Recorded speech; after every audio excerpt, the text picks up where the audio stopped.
Welcome to the Minnesota Rovers Tuesday evening presentation. Minnesota Rovers is an outdoors club based in Minneapolis, St. Paul. Our members organize trips that range from 1 hour to 2 weeks in Minnesota or further afield. Examples of our activities include hiking, biking, backpacking, skiing, snowshoeing, paddling, and rock climbing. We also organize conservation and trail clearing trips. Our members have experience and skills in many outdoor activities, so if you want to learn a new outdoor activity, we can probably help you. For more information, go to mnrovers.org.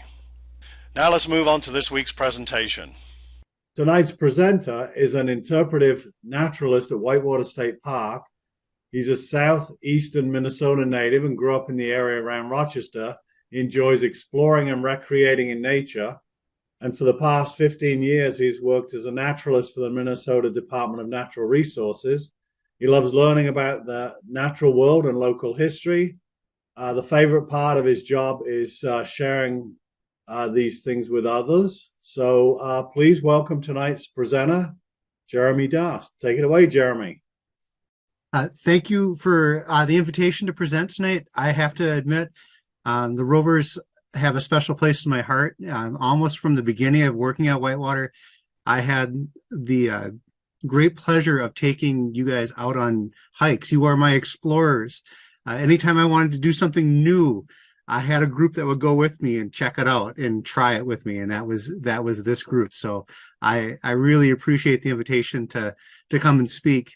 I'm going to try to do something really ambitious and talk about 100 years of history in a very short amount of time. So I'm going to go through things quickly. I encourage you to ask me questions at the end as I kind of breeze past topics. And if there's anything that you'd like to know more about in depth, I offer a lot of programming at the park that touches on different parts of this story. So I'm going to kind of give you a blitz of a bunch and a lot of photos. I like pictures. They say 1,000 words. So I'm going to give you lots of things to look at. So this is me. I'm an interpretive naturalist at Whitewater State Park. I'm hoping that people that are on the call tonight are familiar with this park. If you're not, what we're looking at is a very, very pretty place. This is kind of an overlook inside the park, one of our most popular hikes. It's rugged blufflands and a beautiful river at the bottom, and we're kind of situated down in the southeastern corner between Rochester and Winona. So just a little context if anybody wasn't familiar with the park. Every park has its beginning, and ours is no different. That beauty is the beginning of our story. So these are 3 images from before the park was established, and it's always been beautiful. Ever since the far left image there, it was farmland, as this lady is standing next to a cornfield, to everything to what you would experience to today, which would be on the right-hand side there as this group of people are climbing up to Chimney Rock, a very popular spot in the park. We've got evidence that this part of the valley has been visited by people for hundreds, if not thousands of years. We've got indigenous people and the remnants of different types of settlements all throughout the valley. So we know it's been popular for a long time. And it was no different when Europeans came in and colonized the area. In fact, starting about 1860, they really settled in, and it became a popular spot to spend your summertime. And it progressed for a long time that way without much change until we got to about 1913, and somebody decided to retire. There had been a guy that had lived in the valley, and he was a businessman, and he actually started the idea of a park pass. He charged $1 for the summer, and he kind of let people come down and stay on his land and recreate there. But when he retired, he left it in charge of a caretaker, and he got word back of what was going on underneath the caretaker, and he got irritated pretty quickly. He'd found out that people were cutting down trees and things without his permission, and so he kind of put a big stop to it. He said, "No more. Stay off the land. If you're down there without my permission, I'm going to call the sheriff." And it panicked the people locally quite a bit that they couldn't go to this place that they've been going to for over 40 years. And so they approached this gentleman. His name was Calvin Carter. And they said, "Calvin, you're a businessman. Would you sell us this land so we can keep going down there?" And he's like, "Yeah, yeah, I'll sell it. And they tried to get some local interest together to buy this land from him, to let the local people stay at it. And they didn't get enough local interest to get the money together. So somebody came up with this crazy idea. They had heard that this had happened a few places, like up near the headwaters of the Mississippi and near a waterfall near Mankato. This idea that the state itself might be willing to purchase the land for the people of the state. But this is a really new idea. I mean, we're talking there are less than 10 of these things in existence when they start floating this idea out. Around 1915, they start thinking about it. And so they decide they're going to give it a shot. They're going to try to get the people of Minnesota to potentially buy this beautiful piece of land and preserve it. But there's a real issue. This is so long ago that the car is barely in existence. We're talking 1903 for a Model A, and we're talking around 1915, the beginning of this conversation. People aren't getting around. They're on horse and buggy. They're not getting super far. So when you want to get people interested, that's a challenge when people don't get to places. And fortunately, there was a man that was smart enough to say, I have an idea. And his idea was this: a book of pictures. He hired somebody to go around the valley, and in 1917 took well over 30 photos of what this place looked like, and he sent it to every single legislator inside of the state, and they tried.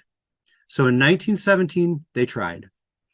They tried to get Whitewater State Park established, and it worked. The legislature said, "Yep, we're all for this. We're going to do it."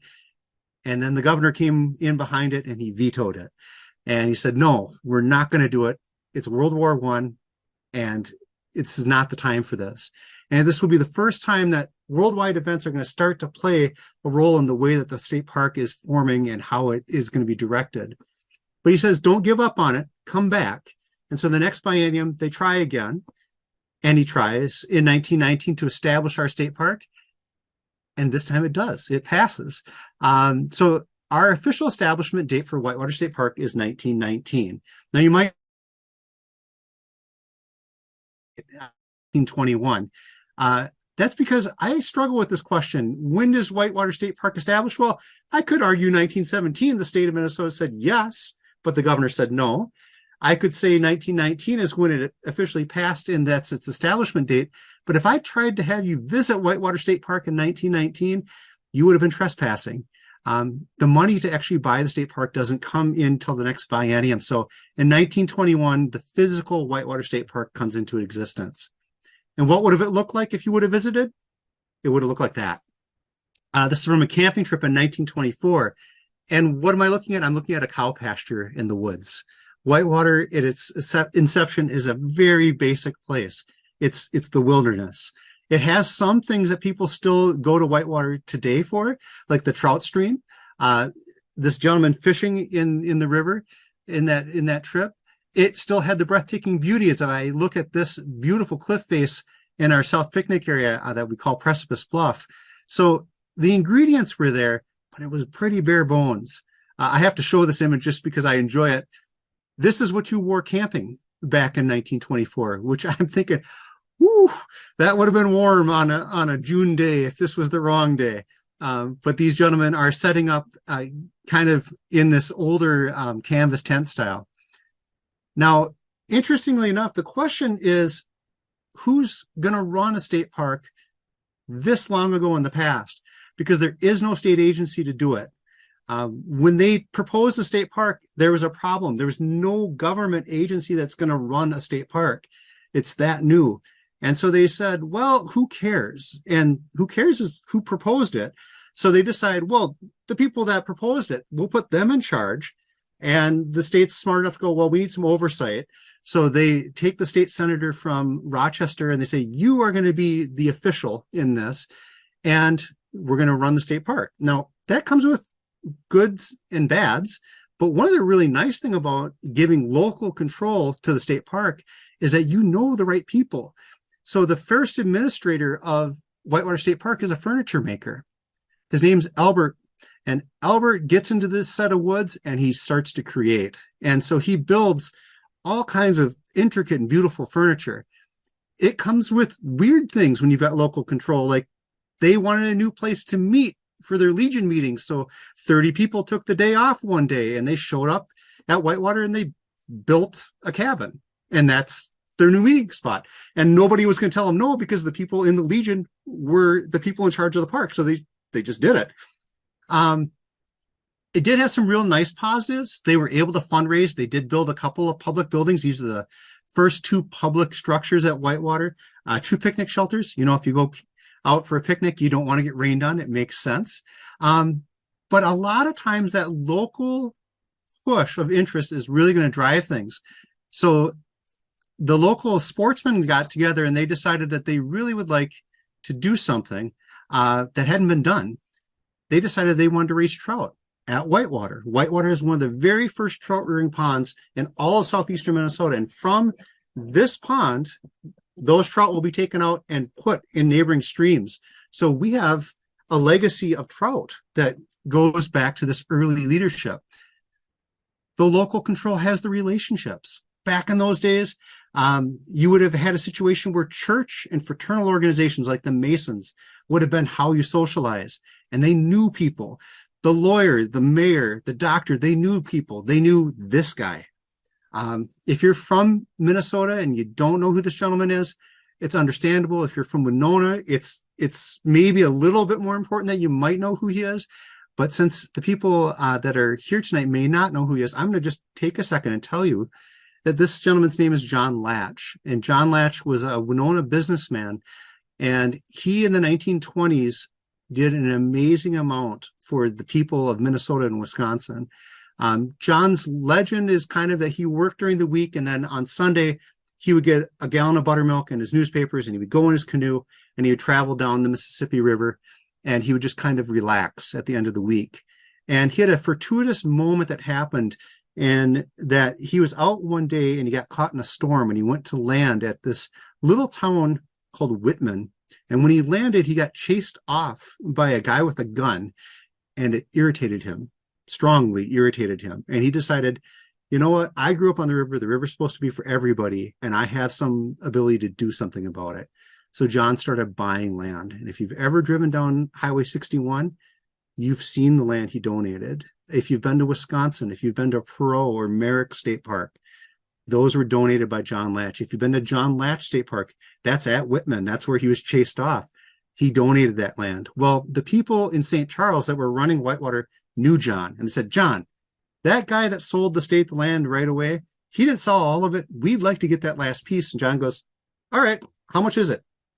$5,000. He wrote a check. He put it in the bank in St. Charles, and he said, when the state's ready, let's buy that last piece. So John Latch at the time donated a quarter of Whitewater State Park in the 1920s. He actually ended up being a board member of the Whitewater State Park board and helped direct its guidance. So he ends up being locally significant, but very significant to us in a few ways. Again, that local St. Charles interest says, I want a trout rearing pond. I want a Legion cabin. Geez, we could use something else. John, do you know of somebody? And he goes, I do. I know a guy. I know Ben. And Ben had already been working for John in Winona. And Ben had this expertise that he knew how to take a field and slowly convert it into a golf course. So Whitewater State Park in 1928, because of the local people of St. Charles wanting a golf course, were able to talk the right people in to building a 9-hole golf course in the center of our valley. So I've rapidly cruised through the 1920s, but by the time we get to the end of them, we end up here. So this is the core of the Minnesota State Park system. And up to this point, for the most part, formal government guidance of state parks is not as common as it will become later. And you can see Whitewater is ranked there at number 6. So we are one of the very earliest. In fact, we are the first southeastern Minnesota park. Now, I do want to give the government some credit. In the 20s, they did try to get their business together a little bit. They took 4 different departments and they decided that they were all kind of outside and they should maybe be under one organization. So they took lands and minerals and the water and the wildlife and the forestry, and they said, we'll put them under this organization called the Department of Conservation. But if I look at that list, the thing I don't see is I don't see any mention about a park. They still didn't have it. They gave it to the local people still maintain control. So Whitewater ended up with the foresters, Sibley State Park ended up with wildlife. They didn't know how to run a park, so they just left it in local control. So up through the first decade plus of Whitewater's history, it's really a situation that everything that's going to happen in our park is what the people of St. Charles wanted to happen because they were the sponsors to it. The game changer is going to be the next big worldwide event. It's going to start in October of 1929 is Black Tuesday, but that entire fall is going to be the beginning of the Great Depression and the stock market crash. And with that comes a blessing. Out of this horrible event comes something amazing. It comes a failure of Herbert Hoover, that he can't fix the problem, and it gets him ousted from office and this gentleman put in his place. And the luck of the draw is that Franklin Roosevelt had been the governor of New York, and in New York, he'd put young men to work working outdoors. And he's going to take that New York program and bring it to the federal government as a solution. In 1933, starting something called the Emergency Conservation Works Act. And not only will Minnesota, but almost every state in the union and a ton of national parks pay the dividends of this choice. I love this quote. The green slopes of our forested hills lured our first settlers and furnished them with the materials of a happy life. They and their descendants were a little careless with that asset. Not only were state parks affected by this, but we did a lot of environmental damage early on in the Industrial Revolution, and we're going to take steps to correct that. In fact, in the Whitewater Valley, for those that are not familiar with our valley, there's this little green section down there towards the middle. That's the state park. And then there's this big yellow section above it. And that's the wildlife management area. There is a ton of state land that exists in our valley, but the vast majority of it isn't state park. The vast majority is the legacy of a lot of erosion and difficulty. And what we see is from Roosevelt's programs, the beginning of something that would reshape our valley and reshape the park. It would be the introduction of about 200 young men working down at Crystal Springs Trout Hatchery to improve the situation with the erosion that's going on. It would involve 200 young men that would move into Whitewater State Park and take the woods that we saw in that pictures from the 20s and start to convert it into something that looks like a park. They had a rough go. These first 200 young men, they showed up and they got flooded out. They would go out working in the hills and they'd come back and the river would raise up and it would cover everything that they own in mud. And they got really irritated. And eventually they said to the Army, we need better than these tents that we're staying in, these World War I tents. So the Army says, we'll work on it. And very slowly they plotted out a set of cabins. And these cabins are going to play a huge role in the park's history as they go forward. But this is our Civilian Conservation Corps camp. Those 200 young men are working for about 2 months in the park, and they realize there's way too much work for 200. We need 200 more. So if you would have been at Whitewater in 1934, there were 400 young, unemployed Conservation Corps workers running around developing Whitewater State Park. So a very, very rapid set of development for the park in this very short amount of time. Also, one other really cool thing happens. The National Park Service is involved with these young men, and the National Park Service decides we don't want to deal with a bunch of foresters. They don't know how to run a state park. They require, if you want these young guys to help you, you have to establish a parks division. And so my job currently would not exist in its form if it wasn't for these 200 young men and the other 200 in front of them, because it establishes Minnesota State Parks as a division inside of the Department of Conservation. Now, as soon as you get something new and fancy, you got to promote it. And out of this same time span come the two largest events ever to happen at Whitewater. This one that happened in the 1930s, which had about 20,000 people at it. And this one that the estimates might be upwards closer to 40,000 people, as they have pageants going on telling the territorial story. And these pageants would travel from up at Itasca to Gooseberry Falls down to Whitewater, and basically they told that territorial story. So big time changes. We went from woods to huge development to huge events, all in the span of just a few years, and it's all because the Great Depression and Roosevelt coming into office. There is something, though, that does come with this, which is the fact that St. Charles, up till this point, has been in charge of this park, and now somebody else is going to be in charge. And there's real concern that this park will not be what they were hoping it was going to be, because now you've got these three gentlemen in play. You've got the guy on the left, which is the Army guy that's in charge of them when they're in camp. You've got the guy on the right, which is the National Park Service representative that's telling them what to develop. And then you've got the gentleman in the middle, which is in charge of the new division of state parks. And these three gentlemen are going to help shape the direction of the park moving forward. And the gentleman on the side, R.C. Smith, is going to have a lot of conversations with that group from St. Charles, reassuring them that their vision for the park isn't going to be lost as this new development goes forward. So what did they do? And here comes the blitz of photos. A lot. They took the river that was flooding and they widened it and they made it beautiful. They took an area that St. Charles had wanted. They wanted a new swimming hole. They dammed the river. You can see a little bit of a dam there in the snow. And they took the river that was originally there and they very slowly worked it until they converted it into what is in the bottom left there, into a beach. Obviously, that was quite an accomplishment, so they celebrated. The young men stories, if I had the time to tell you about who these young men were, it's a hoot to kind of hear what they were up to. But these young men worked incredibly hard to do some things that if you visited Whitewater, you'd struggle to recognize. They took the natural river and turned it into a beach, which means that they don't have a natural river, so they sent them in the woods and they said, hey, start digging. And very slowly, these young men dug a river.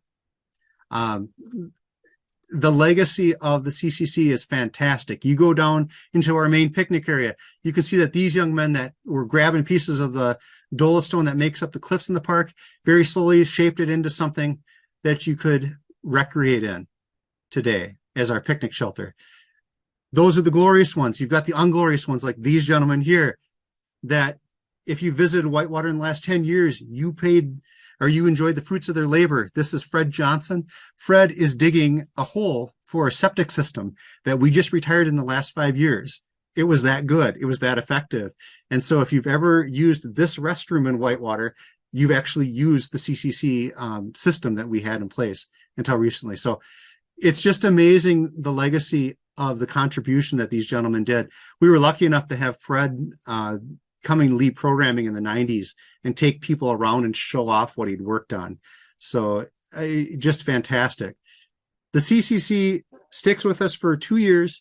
They end up leaving. One crew goes up to Itasca and works in the Douglas Lodge area. The other one's going to move to a neighboring town called Plainview and switch their job. They're going to help with erosion issues.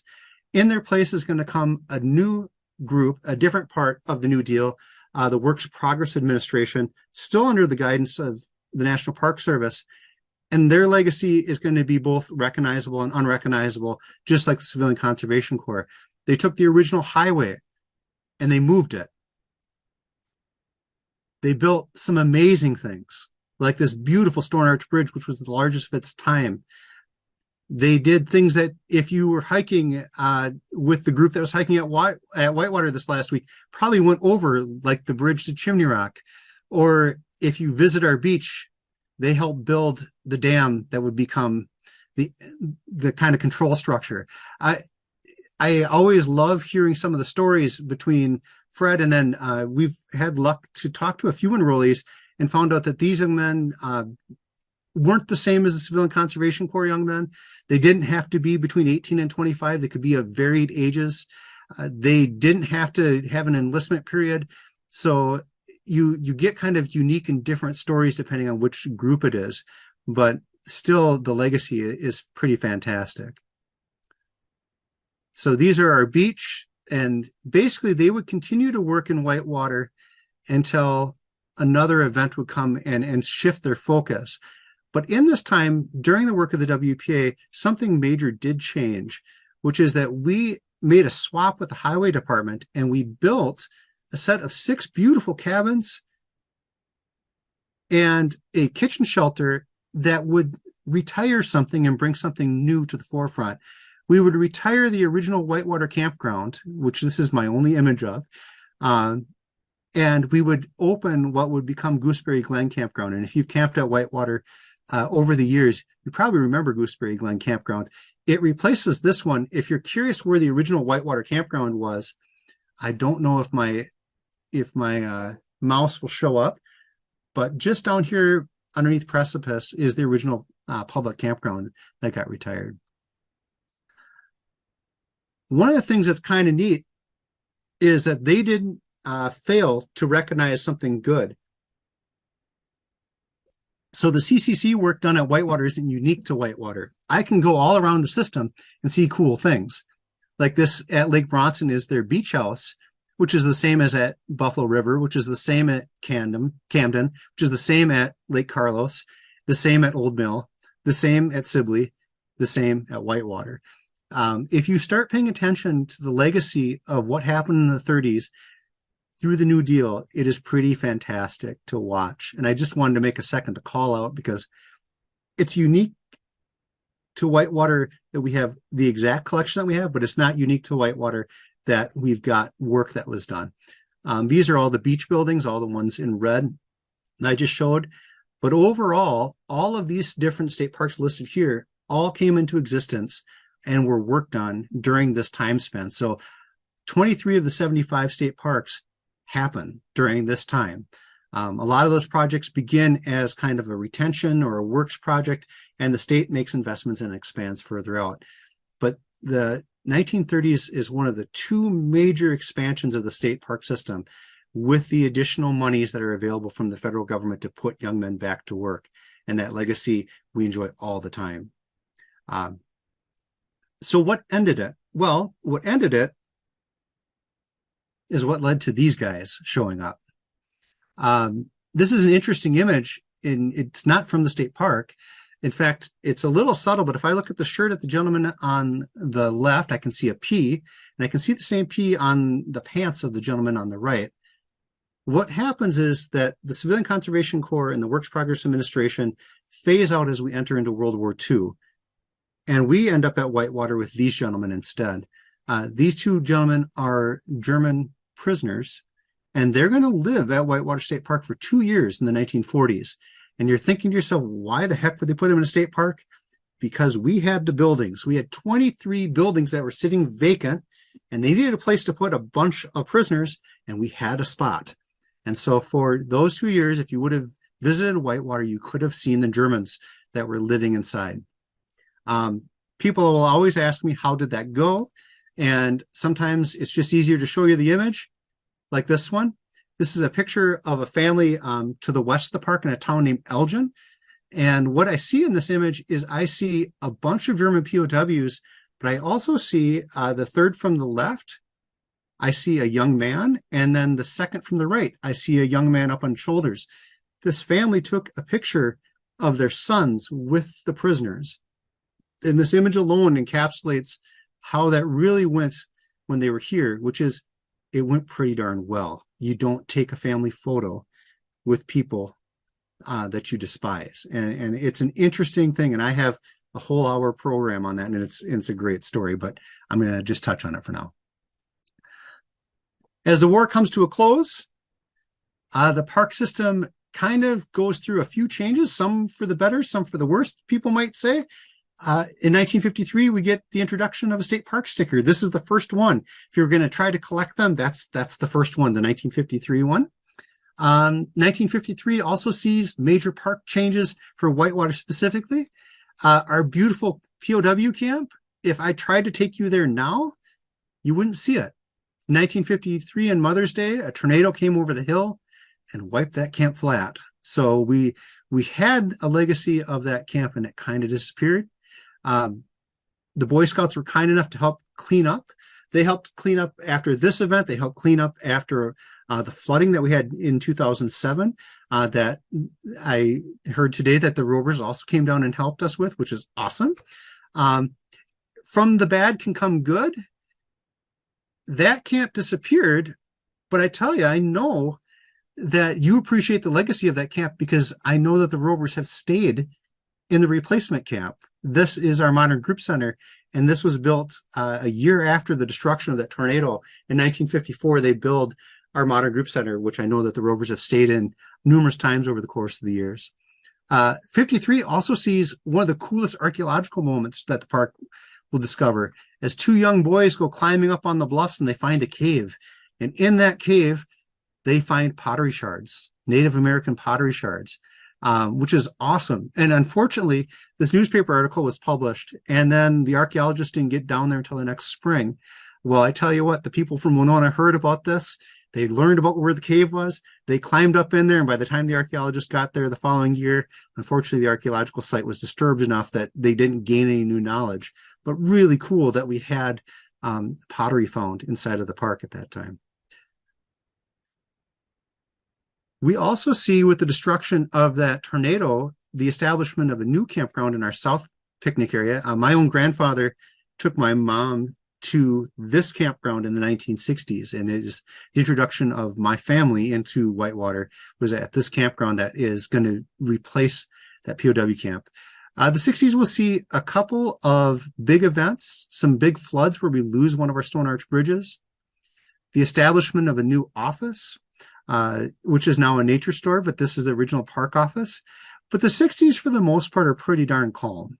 So this is a beautiful image from the 60s, and you can kind of see in the main picnic area, we're in the fall, you can see those beautiful oaks going there. You can see the deep, deep color at our beach, because originally when they put the beach diving hole in, it was over 30 feet deep. They blasted it out with dynamite, so we used to have this big, beautiful diving spot. In fact, you can see the platform in this image. But the 60s is kind of the end of the peacefulness. What ends up going on next is that the 70s are the holy cow decade for Whitewater. We go from quiet to having a 100-year flood in 1972. That 100-year flood is going to majorly affect our golf course as it causes massive destruction. But we try to recover from it. And 2 years later, we have a flood. That's only supposed to happen every 100 years, but it happened 2 years later. And it starts to impact that beautiful bridge that they built. But they start to do some recovery, and they think it's over because, how can you have a 100-year flood twice in one decade? Well, you don't have it twice in one decade. You have it 3 times in one decade. And so what ends up happening in 1978 is that it causes the closure of our golf course, the closure of the South Picnic area as a campground, and an investment, an expansion of Whitewater State Park as we look to the north to a place that doesn't flood as badly. And we look at the spot called the Hildebrandt Farm, which doesn't mean much to the people on the call.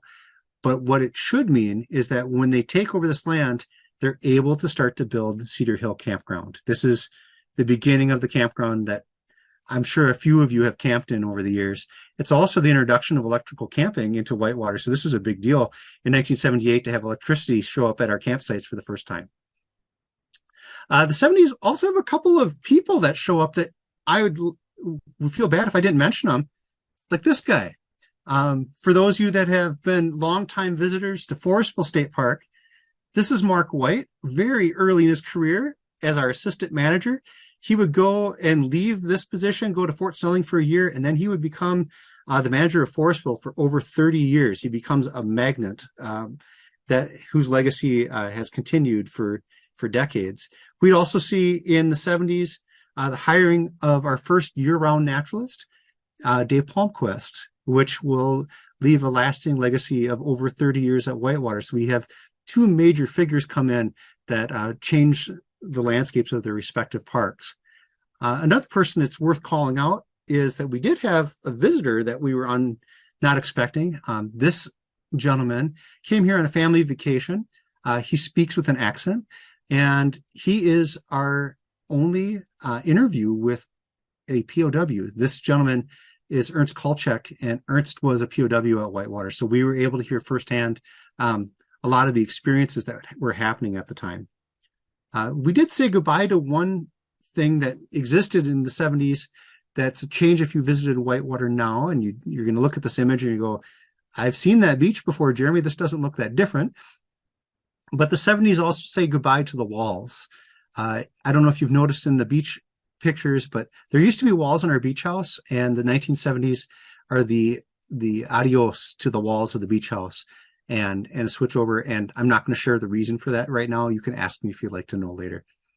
As we transition into the 1980s, we decided that we should start to demonstrate things that technology, and you'd see this in a state park, anyone that you visit now with electric vehicles and solar arrays, things that we try to incorporate that show ways to be more energy efficient. In the 80s, we took an adventure down that realm, and we built this white structure off to the left, which would actually be the park manager's house, which is an earthen home with geothermal. So we tried to demonstrate new technologies and new ways of doing things. Unfortunately, that one ran into some issues, and it doesn't exist in the park anymore.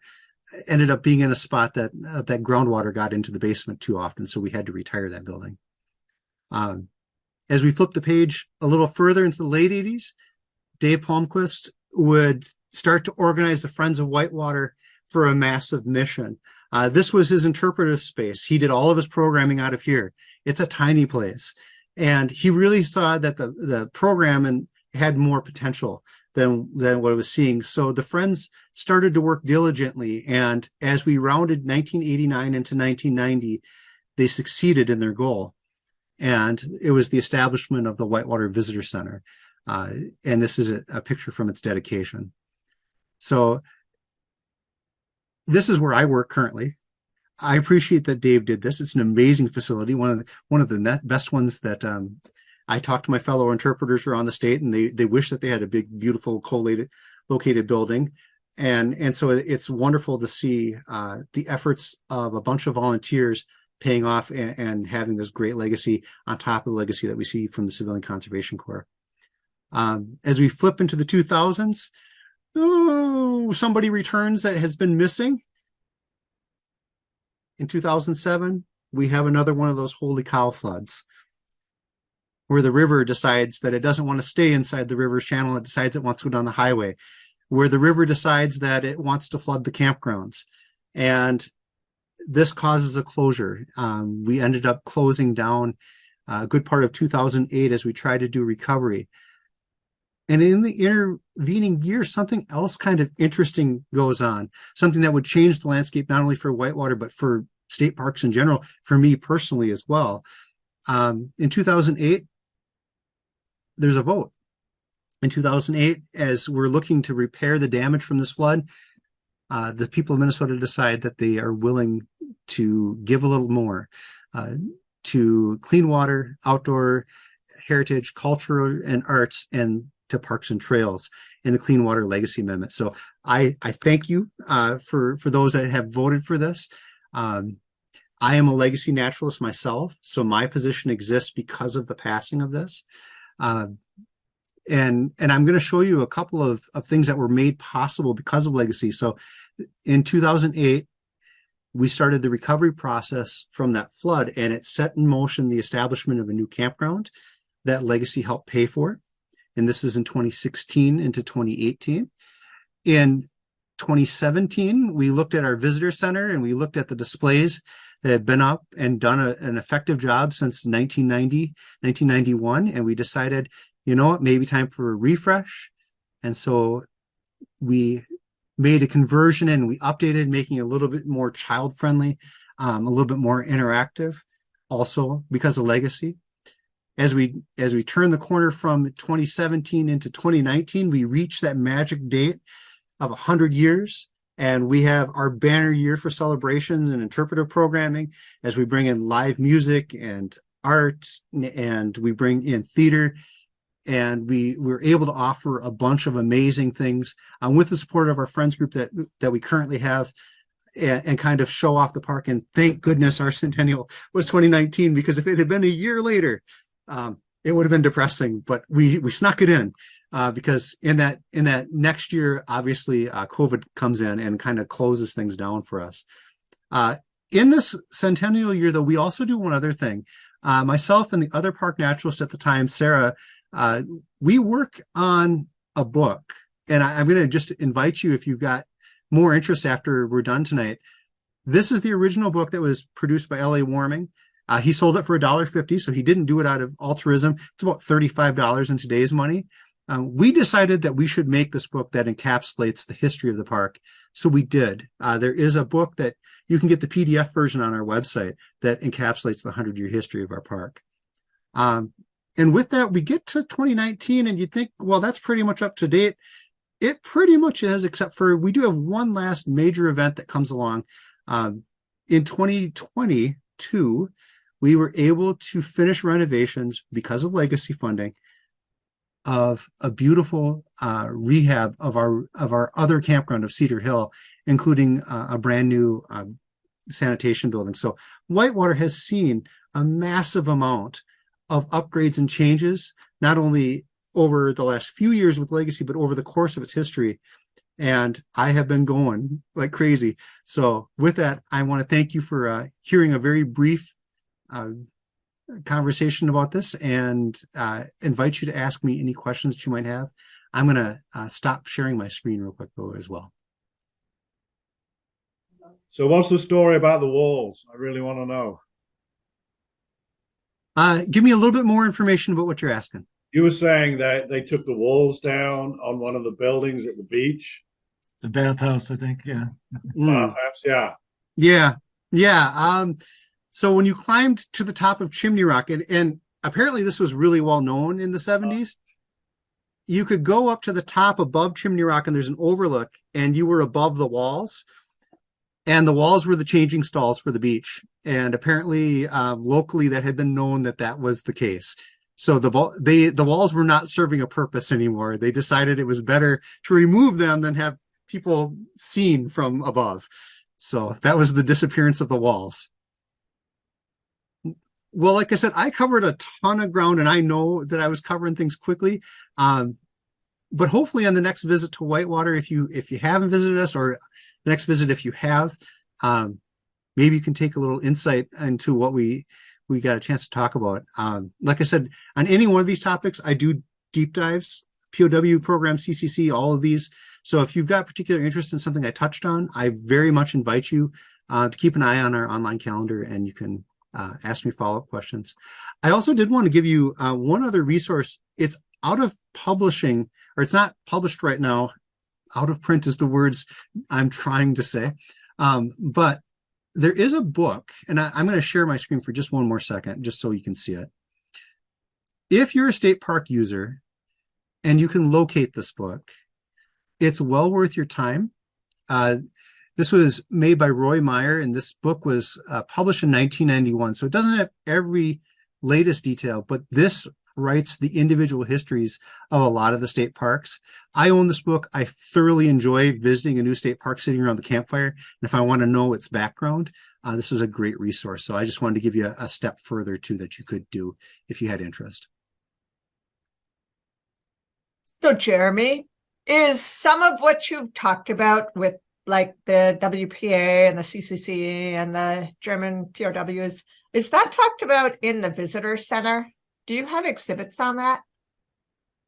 No, not explicitly. And the reason for that is that we did that move to being more kid-based in a lot of what we've got in our discovery room, with the idea that we're going to give kind of a more basic level of information, and then people can ask questions to get the higher. We do have pamphlets on the Civilian Conservation Corps WPA stuff, and I'm working on one for the POW ones. So the information is available in a different avenue, but it's not in the displays. Do you stream any of your programs? I don't. Okay. I just Jeremy, want to mention, there's a question in the chat okay. that says, what's next for the park? Is there any big things coming up? Well, it depends on where you put that weight. You know, as a little pre-conversation before we got started, we were talking about bridges. That could be one of the new things that comes up for the park. You know, Whitewater has been fortunate enough to get a lot of attention coming into our centennial. The state focused a lot of effort towards us. And so we've had our grand development time probably for a while. You know, we got a new campground, we got redevelopment of a campground, we rerouted our river.